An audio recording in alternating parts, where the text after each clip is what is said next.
2022년 마지막 금요 기도의 시간입니다. 우리 옆에 계시는 금요 기도의 용사들에게 한번 이렇게 격려해 주십시다. 기도하신다고 수고 많으셨습니다. 이렇게 함께 격려하십시다. 함께 기도해 주셔서 감사합니다. 힘이 되었습니다. 용기가 되었습니다. 사랑하는 성도님들, 올 한 해 어떠셨습니까? 여러분 인생의 경험들 가운데, 혹 올 한 해 여러분의 인생의 경험 가운데 정말 후회된다. 내가 왜 그때 그렇게 생각했을까? 내가 왜 그때 그렇게 말을 했을까? 내가 왜 그때 그렇게 행동을 했을까? 후회가 되는 그런 순간이 있으십니까?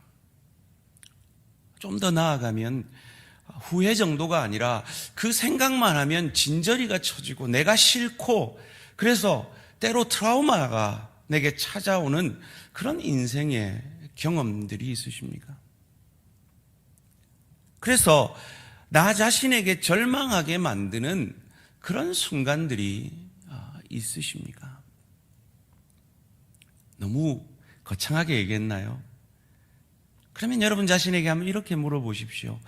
올 한 해 살아가면서 내가 넘어졌던 순간들, 쓰러졌던 순간들, 하지 말아야 할 말을 했었고, 하지 말아야 할 생각을 했었고, 하지 말아야 될 행동을 했었던 그 순간들 있지 않으십니까?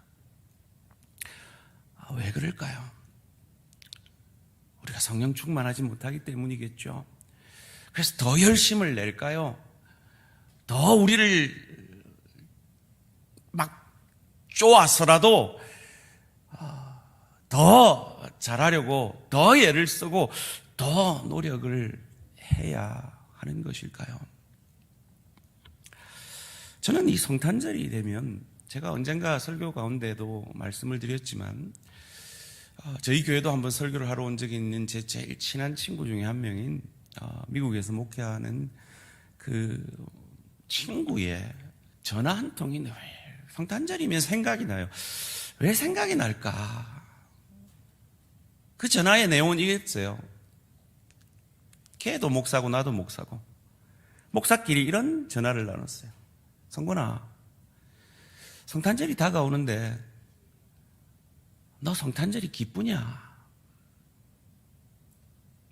제가 왜 이 대화의 내용이 이렇게 기억이 많이 날까요?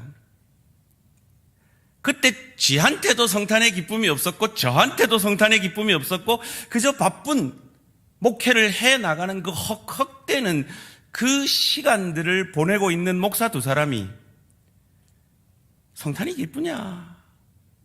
그 현실 속에 파묻혀 사는 그 목사 두 사람이 정말 기뻐야 할 성탄이 너무나 덤덤하게 맞아지고 있는 그 순간들을 슬퍼했던 그 시간들이라, 매년 성탄절이 되면 저는 저 자신에게도 그렇고 다시 한번 그 질문들을 하게 되는 것 같습니다. 그 다음 저의 대사가 여러분 알고 계시죠? 여러분, 성탄절을 앞두고 지금 여러분의 마음이 기쁨이 있으십니까? 성탄의 기쁨이 있으십니까? 혹 그것이 없다면 왜입니까? 2022년 너무 힘드셨죠? 공부하시느라, 일하시느라, 가정을 돌보시느라, 일터에서 소금과 빗 대려고 애쓰시느라, 주의 교회 1인 1사역이 아니라 1인 3사역, 4사역 하시느라 수고들이 많으셨을 겁니다. 저희들이 영적 무장으로 승리하는 교회라는 표로 성령 충만함을 그렇게 사모하며 날마다 기도하기를 애썼는데, 우리 인생은 때로 왜 이렇게 힘이 드는 것일까요? 우리 신앙의 길은 왜 이렇게 만만치 않고 순간순간 우리를 넘어지게 하는 것일까요? 사랑하는 성도님들, 성탄이라는 이 아름다운 사건의 이면에도 그런 슬픈 아픔이 있었던 걸 우리가 알지 않습니까? 마태복음 2장 16절에서 18절이 그것입니다.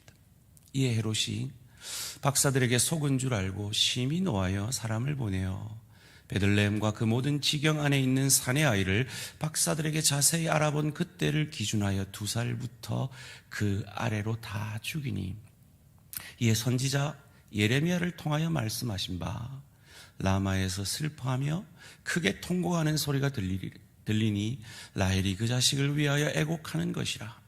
그가 자식이 없으므로 위로받기를 거절하였도다 함이 이루어졌느니라.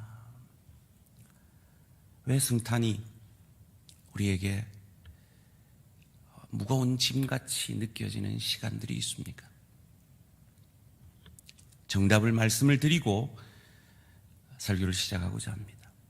정답은 우리가 여전히 영적 전쟁 중이기 때문입니다. 우리는 그 영적 전쟁이 끝난 것이 아니라 우리는 여전히 이 땅에서 영적 전쟁을 하고 있기 때문입니다. 그러나 오늘 본문은 우리에게 그럼에도 불구하고, 그런 영적 전쟁임에도 불구하고, 그래서 때론 무거운 짐과 같은 이 십자가를 지고 힘겹게 우리는 올 한 해 그리스도인으로서, 그리스도의 대사로서 살아왔지만, 이 성탄 자체가 우리에게, 때로 넘어지고 쓰러지는 우리에게 큰 승리의 메시지를, 소망의 메시지를 우리에게 전해주고 있다라는 것입니다. 우리 표를 한번 갈기 전에 다시 한번 같이 읽어보겠습니다. 시작. 영적 무장으로 승리하는 교회. 여러분, 승리하셨습니까? 여러분, 전쟁을 늘 승리를 어떻게 합니까? 때로 지죠. 그러니까 전쟁 아니겠습니까? 우리의 전 삶은 그저 현실같이 보이지만 사실은 영적 전쟁터이며, 그 영적 전쟁터에서 우리가 승리하기 위해서는 내가 아니라 성령으로 충만하여질 때 우리는 승리할 수 있음을 믿습니다. 때로 우리가 넘어졌다면 우리가 성령 충만하지 못하였을 그 순간일 수도 있습니다. 우리가 우리의 현실 속에서 영적 전쟁을 하고 있다라는 것을 잘 보여주는 사건이 오늘 이 동방박사의 사건입니다. 1절부터 살펴보겠습니다. 1절 말씀입니다. 헤롯 왕 때 예수께서 유대 베들레헴에서 나심에 동방으로부터 박사들이 예루살렘에 이르러 말하되. 저는 오늘 이 동방박사의 이야기를 여러분이 그동안 많이 들었던 그런 관점이 아니라 다른 관점에서 한번 해석해 보려고 합니다.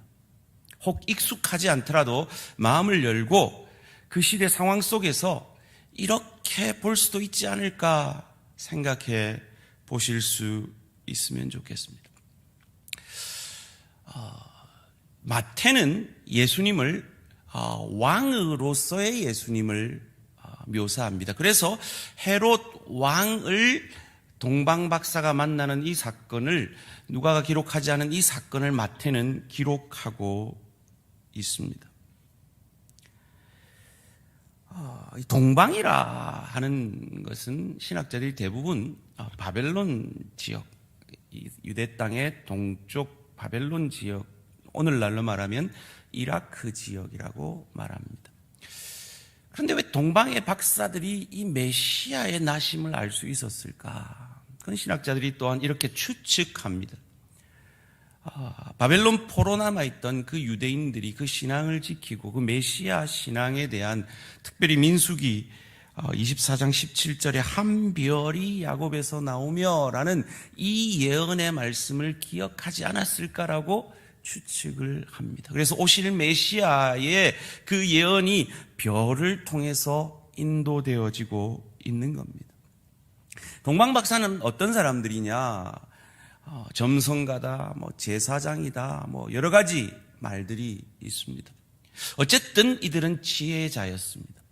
심지어 그 시대의 점성가들, 이 별을 통해서 이 세상에 돌아가는 이치를 파악하려는 그들은 왕을 점지해주는 일까지도 맡았던 세상 모든 사람들이 존경하는 지혜로운 자들이었던 것은 분명합니다. 그런데 이 동방박사들이 오늘 본문 속에는 박사가 아니라 어리석은 자로, 눈치코치 없는 자로 등장하고 있다라는 관점으로 한번 성경을 보기를 원합니다. 만약에 이들이 그렇게 메시아에 대한 예언까지도 알 정도로 구약에 대한 어떤 지식이 있었다면 미가서 정도는 알 수 있었을 거라고요. 미가서 5장 2절에 베들레헴에서 메시아가 날 것에 대한 예언을 알 수도 있었을 겁니다. 그럼에도 불구하고 그들은 예루살렘으로 갑니다. 그래서 소동을 일으키죠. 이어지는 2절, 3절 말씀입니다. 유대인의 왕으로 나신 이가 어디 계시냐? 우리가 동방에서 그의 별을 보고 그에게 경배하러 왔노라 하니 헤롯 왕과 온 예루살렘이 듣고 소동한지라. 여러분, 상식적으로 한번 생각해 보세요. 여러분이 지혜로운 자입니다. 세상 돌아가는 이치를 누구보다 잘 아는 지혜로운 자입니다. 그러면 시퍼렇게 이때 헤롯이 약 70세 정도로 예상을 합니다. 40년간 통치하고 있었을 것이라고 신학자들은 해석합니다. 그렇다면 그 서슬퍼른 왕에게 이 소문이 유대인의 왕으로 나신 이가 어디 계시냐라는 이 소문이 헤롯 왕에게 들려질 정도로 예루살렘을 쑤시고 다녔다는 거잖아요. 어리석은 거죠. 눈치코치가 이렇게 없어도 없을 수가 없는 거죠. 마치 때로 올 한 해 우리 자신들을 돌아봤을 때 내가 그때 와이프한테 왜 그렇게 말을 했을까? 남편한테 내가 왜 그렇게 얘기를 했을까? 아이고, 부모님한테 왜 그렇게 버릇없이 했을까? 아이고, 왜 애 상처받는지도 알면서 내가 왜 애한테 그렇게 얘기했을까? 직장에서 내가 그때 그 찬스를 잡았어야 되는데 왜 그렇게 얘기했을까? 주의 교회를 섬길 때 내가 그때 왜 그래가지고 그 사람 아프게 했을까? 이런 후회들이 있는 것처럼 지금 동방박사들은 아마 돌아가가지고 아이고, 내 박사라, 내 와이즈맨이라고 하면 안 된다. 그 서슬퍼른 헤롯이 어떤 왕입니까? 여러분, 역사로 보면요, 헤롯은요, 자기 왕권에 대적하는 위협이 된다 싶으면 아들도 죽이고 부인도 죽이고 장모도 죽인 사람이에요. 심지어 자기가 그렇게 악랄한 왕인 걸 알고 자기가 죽을 때 이스라엘 백성들이 안 울 거라고 생각하고 이 유대에서 가장 존경받는 관리들을 감옥에 넣었다가 자기 죽을 때 같이 죽여서 유대인들이 그 관리 때문에 같이 슬퍼하도록 하는 그런 왕이었단 말이에요. 지혜로운 동방박사였다면 그 정도 헤롯에 대한 소문을, 지금 40년 다스렸는데 헤롯에 대한 소문을 익히 알 수 있었을 거란 말이에요. 그런데 그런 왕한테 유대인의 왕으로 나신 이가 어디 계시뇨라는 이 말이 들어가면 도대체 무슨 일이 있을 줄 알고 이 어리석은 박사들이 찌르고 다녔다는 거예요. 최대한 이 동방박사들을 이해를 해보면 이분들이 미가 선지자의 그 예언을 몰랐었겠다. 그러니까 당연히 왕은 수도인 예루살렘에 날 거야 라고 생각을 했을 것이다 라고 생각을 한다면 예루살렘에 가서도 왕한테 안 들어가게 조용히 은밀하게 마치 요셉이 가만히 마리아를 끊고자 했던 그 가만히라는 단어를 자기들이 실천했었어야 되는 거죠. 그런데 어리석게도 헤롯 왕에게까지 그 말이 들어가게 한 거예요. 그 시대 백성들이 미가 선지자의 예언을 몰랐을까요? 요한복음 7장 40절에서 42절을 보면 알았을 것이라는 게 나옵니다. 이 말씀을 들은 무리 중에 어떤 사람은 이 사람이 참으로 그 선지자라 메시아라 하며 어떤 사람은 그리스도라 하며 어떤 이들은 그리스도가 어찌 갈릴리에서 나오겠느냐 성경에 이르기를 그리스도는 다윗의 씨로 또 다윗이 살던 마을 베들레헴에서 나오리라 하지 아니하였느냐 하며 여러분 이건 일반인이에요. 제사장도 아니고 그냥 일반 백성들이 알고 있는 거예요. 메시아가 베들레헴에서 올 것이라는 이 미가 선지자의 예언을 알고 있는 거예요. 미가서 5장 2절 말씀입니다. 베들레헴 에브라다야 너는 유다 족속 중에 작을지라도 이스라엘을 다스릴 자가 내게서 내게로 나올 것이라 그의 근본은 상고의 영원에 있느니라. 성경에 이름도 기록하지 않은 일반인들조차도 예루살렘이 아니라 베들레헴에서 메시아가 나실 것임을 알고 있었음에도 불구하고 그러면 일반인한테 물어봤으면 금방 알 수 있었을 그걸 어리석게 왕에게까지 들어갈 정도로 떠벌리고 다녔다는 것은 이들이 결코 지혜롭지 못했다라는 것입니다. 그래서 헤롯이 이들을 부르죠. 오늘 본문 7절, 8절 말씀입니다. 이 헤롯이 가만히, 여기서 이 가만히라는 원문이요. 요셉이 마리아를 가만히 끊고자 할 때 그 가만히입니다. 이 가만히가 동방박사의 가만히가 돼야 돼요. 이 가만히라고 막 발음이 돼요. 이 가만히가 동방박사의 가만히가 돼야 되는데 그들은 가만히를 못한 거죠. 헤롯은 근데 가만히 하고 있는 거예요. 민감하다는 걸 알고 있는 거죠. 헤롯도 하는 이 일을 박사들은 어리석게도 몰랐던 거죠. 가만히 박사들을 불러 별이 나타난 때를 자세히 묻고 베들레헴으로 보내며 이르되 여기서 또 그 지혜로운 것 같은 헤롯도 어리석어졌음을 알게 됩니다. 여러분 지금 이건 반역의 문제잖아요. 모반의 문제잖아요. 그러면 자기가 갔어야죠. 자기가 안 가더라도 자기 측근을 보냈어야죠. 어리석은 거죠. 마치 동방박사들처럼. 뭘 믿고 이 처음 본 동방박사들은 뭘 믿고 베들레헴으로 그들을 스파이로 보내며 이르되 가서 아기에 대하여 자세히 알아보고 찾거든 내게 고하여 너도 가서 그에게 경배하게 하라. 이건 바보들의 대행진인 거예요. 지금 이거.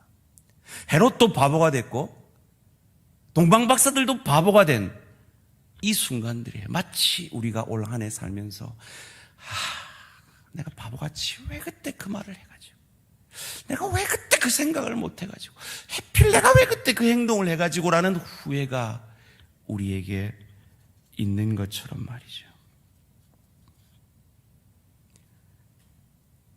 바보들의 대행진이 이어지고 있습니다. 자, 그럼 이어서 별에 대해서 한번 생각해 보겠습니다. 여러분, 별은 너무 작으니까 뭐 별을 보고 길을 걷지는 않았겠지만 제가 언젠가 말씀드렸죠. 제가 어릴 때 눈도 그래 크지 않았으면서 겁이 참 많았습니다. 특별히 엄마랑 같이 본 전설의 고양이 자꾸 생각이 나가지고 내 다리 내 나라 막 이게 막 생각이 나가지고 혼자 밤길을 걷는 걸 그렇게 무서워했어요. 그래가지고 그래도 믿음은 있으니까 밤길을 걸으면서 달을 보면서 하나님이 나를 지켜주실 거야 달을 보면서 걸어보니까요 달이요 신기하게 저를 따라와요. 그때 과학적으로 무식했던 제가요, 봐라, 하나님이 저 달을 통해서 나를 인도하고 계시잖아. 나를 저 달이 따라온다. 이렇게 생각을 했던 기억이 나요. 여러분, 걸으면 달이 왜 따라오죠, 우리를? 너무 거리가 머니까 각도가 차이가 안 나는 거예요. 그러니까 각도가 별 차이가 없으니까 달이 나를 따라오는 것 같이 보이는 거죠. 자, 그렇다면 여기서 신비입니다. 여러분, 별은 어디 있나요? 하늘에 있어요. 저 하늘에 있는 별을 보고 어떻게 내비게이션 같이 예수님이 있는 데를 찾아내었을까요? 이 정말 신비 아닙니까? 그래서 혹자는 그것이 별이 아니라 어떤 우리가 알지 못하는 발광체였을 거다. 그래서 아주 가까이 내려온 어떤 발광체일 것이다 라고 추측하는 사람도 있고요. 심지어 어떤 신학자들은 그것이 별이 아니라 천사였을 것이다 라고도 추측을 합니다. 또 어떤 신학자들은 그 별이 고시대에, 예수님 고시대에 토성과 목성이 겹쳐지는 어떤 순간이 있었음을 과학적으로 증명해냈대요. 그래서 이 토성과 목성이 이렇게 겹쳐지는 그 순간이었다. 어떤 분은 헨리 혜성이었다. 또 어떤 사람은 초신성이었다. 별의별 추측이 다 있어요. 한마디로 얘기하면 신비다. 욥기가요, 이 별을 천사들로 해석한 구절이 있더라고요. 욥기 38장 7절 말씀에 그때에 새벽 별들이 기뻐 노래하며 하나님의 아들들이, 천사들이 다 기뻐 노래를 질렀느니라. 이 하나님의 아들들을 새벽 별로 묘사하기 때문에 어떤 이들은 천사였을 것이다. 그래서 천사를 별로 묘사했을 것이다. 이렇게 해석하는 사람들도 있습니다. 결론은 뭐냐고요? 신비입니다. 어떻게 알았을까? 신비롭죠. 그런데 그 신비롭게 다시금 나와서 그 별의 인도로 예수님이 계신 베들레헴, 예루살렘으로부터 약 7km 조금 넘는 거리에 인도함을 받습니다. 9절, 10절 말씀입니다. 박사들이 왕의 말을 듣고 갈새 동방에서 보던 그 별이 문득 앞서 인도하여 가다가 악이 있는 곳 위에 머물러 서 있는지라. 그들이 별을 보고 매우 크게 기뻐하더라. 지금 이 바보들이, 이 동방의 바보들이 기뻐할 때냐고요. 자기들이 얼마나 예수의 오신 메시아의 생명이 위험을 당하게 했는지도 모른 채 기뻐하고 있는 거예요. 그들이 잘한 일은 하나 있죠. 그 메시아가 왕이심을 상징하는 황금을 드리고 대제사장임을 상징하는 유향을 드리고 주님의 십자가 대속 죽음을 상징하는 모략을 드린 것.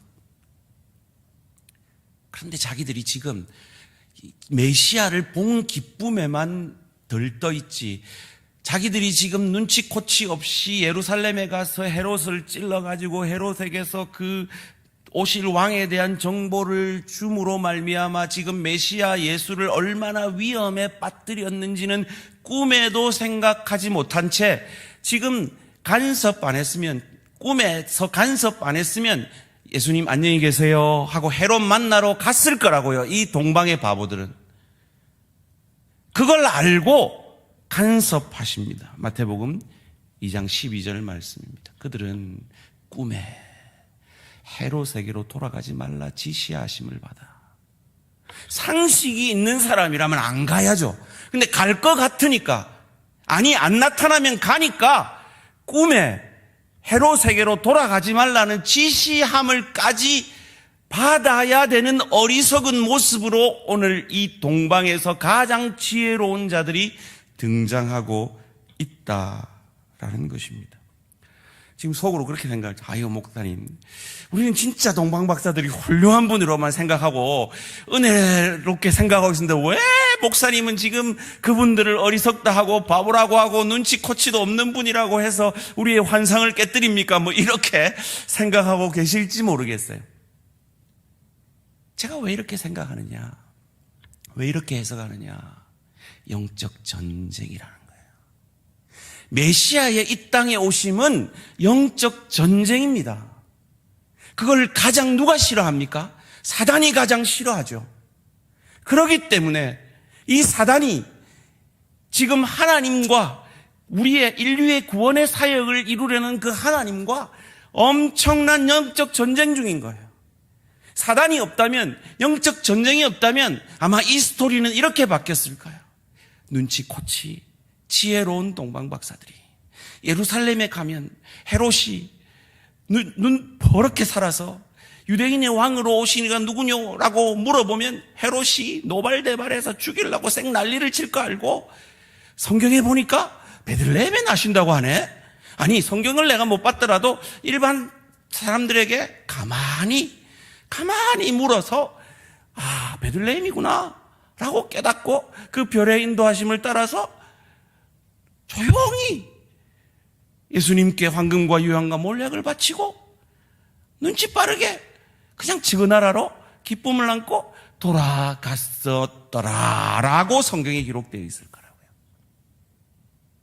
그런데 이것이 영적 전쟁이기에 이 땅에 아직 사단의 세력은 온전히 멸망받을 때까지 활동하고 있는 시기기에 메시아의 오심을 가장 싫어하는 그 사단이 메시아가 태어나는 것을 방해하기 위해서 세상 가장 지혜로운 동방박사들을 그 한순간에 너무나 어리석은 자들로 만들었고 그 어리석은 자가 악한 왕 헤롯에게로 메시아가 올 정보를 전해주게 했고 그 악한 왕 헤롯이 당장이라도 그들을 앞세워 찾아가 그 메시아를 죽일 수 있었는데 하나님께서 비상간섭하셔서 그 영적 전쟁에서 승리하기 위해서 그 정치적인 수완이 뛰어난, 그래서 로마로부터 정권을 받아서 에돔 사람인, 유대인도 아닌 그 에돔 사람이 유대의 총독으로 왔다가 분봉왕이 되는 그런 정치적 수완이 있는 똑똑한 헤롯이 그 순간 어리석어져서 그 동방박사를 뭘 믿고, 어리석게도 동방박사를 스파이로 믿고 보낸 틈을 타서, 그리고 그 동방박사들 가만히 놔두면 큰일 날 것, 다시 헤롯에게 가서 예수님의 위치를 정확하게 알려주고 다시 헤롯하고 같이 와서 예수님 죽일 것 같으니까 꿈에 비상간섭해서 그 영적 전쟁 가운데 이 동방박사들을 그냥 돌아가게 했고 그 시간을 틈타서 예수님의 가족들을 애굽으로 피신시키셨고, 그런데 그 영적 전쟁의 희생자로서 베들레헴 인근의 2살 이하의 아이들이 죽어지는 아픔,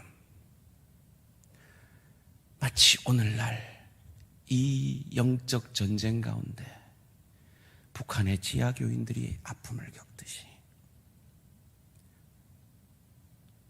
우크라이나의 그 사람들이 아픔을 겪듯이 아직도 영적 전쟁 중이기에 이런 아픔을 우리는 겪는 것이고, 그 영적 전쟁 가운데 넘어진 그 순간순간이 우리 가슴에 아픔이 되어 있고, 나 자신에 대한 실망과 절망이 되어 있고, 심지어 그것이 트라우마가 되어 있고, 그것이 나를 우울하게 만드는 그런 영적인 전쟁 속에 우리가 있기 때문에 여전히 우리는 이 세상에서 그 악한 세력들과 싸우고 있기 때문에 때로 그 세력들의 방해 공작으로 말미암아 우리는 어려움에 처하기도 한다라는 것입니다.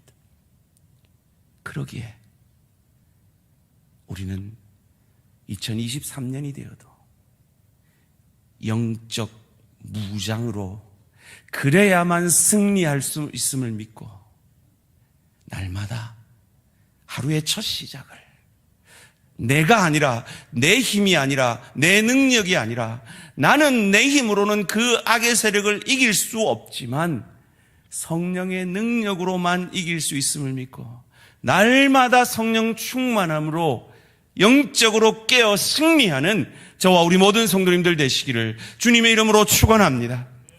그런 영적인 전쟁 속에 있는 우리에게 왜 성탄이 소망이며 희망이냐?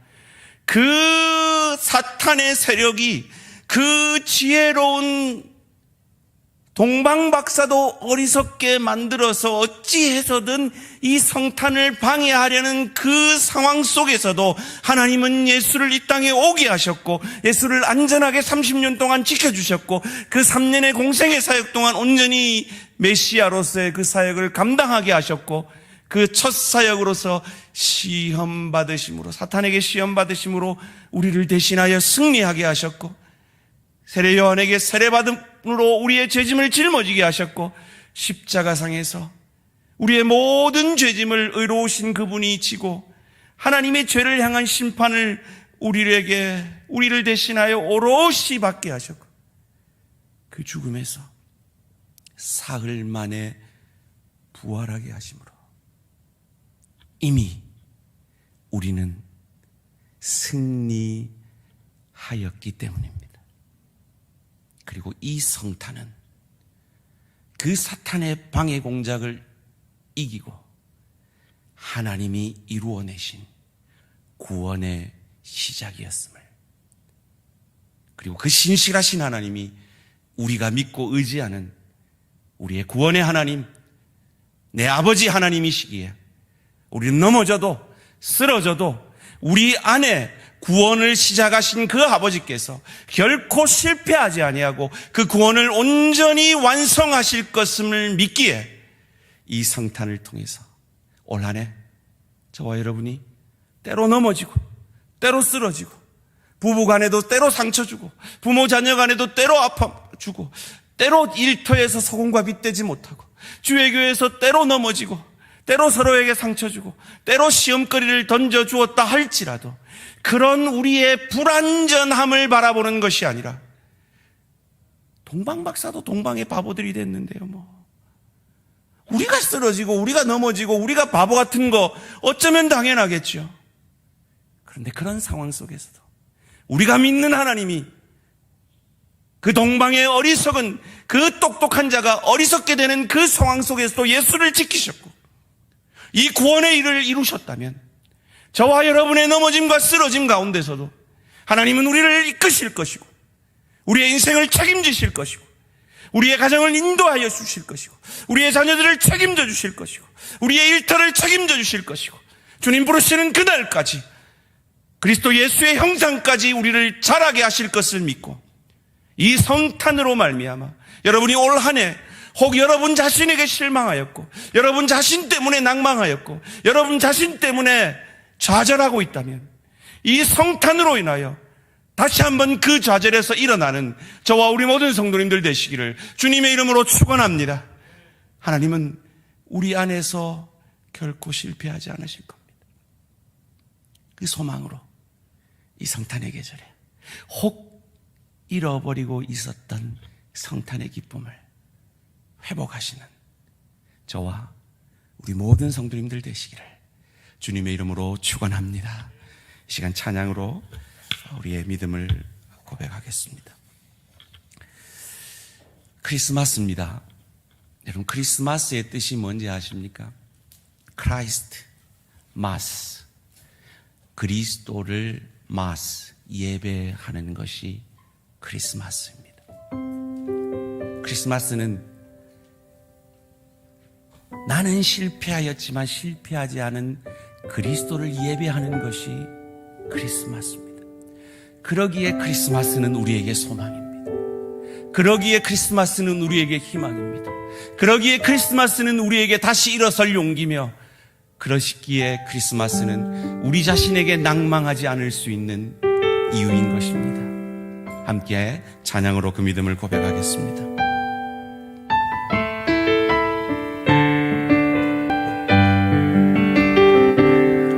세상의 율법 시험이 내게 몰려올 때에 나의 힘으로 그것들 모두 이길 수 없네.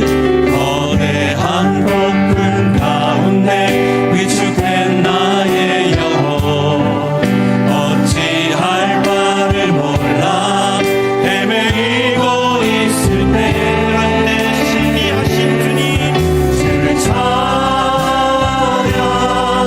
손을 들고 찬양. 전쟁 나에게 속한 것 아니니 주를 찬양, 손을 들고 찬양. 전쟁 하나님께 속한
기억하고 싶지 않은 어떤 그 순간이 있으십니까? 주님 앞에 하나님 동방박사도 저렇게 어리석어졌잖아요. 저 어리석음입니다. 그런 저의 어리석음에도 불구하고 주님은 구원의 일을 이루셨네요. 그 주님을 믿습니다. 내가 아니라 그 주님을 믿습니다. 내가 아니라 내 가정의 주님이 주인 되어 주십시오. 내가 아니라 내 일터의 주님이 주인 되어 주십시오. 내가 아니라 이 교회의 주님이 주인 되어 주십시오. 주님 앞에 주여 한번 부르고 우리 가정을 내어놓고 우리 일터를 내어놓고 주의 교회를 내어놓고 주여 한번 부르고 깊은 기도의 자리로 나아갑니다. 주여.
마지막으로